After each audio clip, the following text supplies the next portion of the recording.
Καλησπέρα, let me introduce myself. Με λένε Σάλαζαρ και τώρα φτάνει η μέρα που δεν περίμενες ποτέ.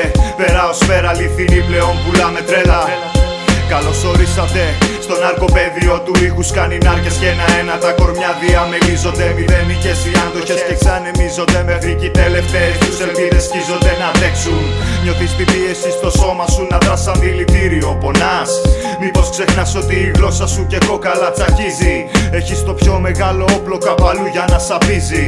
Είναι αρρώστια σου λέω το να ξέρεις να μιλάς. Είναι ιός που κουβαλάς από μωρό και δεν το ξέρεις.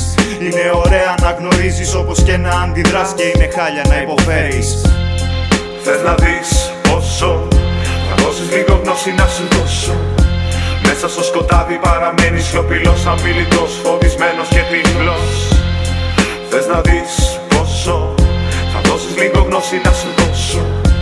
Μέσα στο σκοτάδι παραμένεις σιωπηλός, αμιλητός, φοβισμένος και τυφλός. Σαν τρομοκράτης με ένα πάλμα απειλώ την ύπαρξή σου. Σαν φωνικός ιός μέσω της αναπνοής σου. Εισβάλλω στον εγκέφαλό σου, πειράζω το μυαλό σου. Βάζω σε λειτουργία το υποσυνείδητό σου. Παίρνω ήχο από το κενό, μουσική δημιουργώ. Έτσι ξέρω τα τελευταία 9 χρόνια να ζω. Κατέβηκα από το βουνό, την αλήθεια για να βρω. Βρήκα μόνο πόλεμο, πόνο και αυνανισμό. Τόσο hardcore δεν μπορεί, η σκηνή θα διαλυθεί.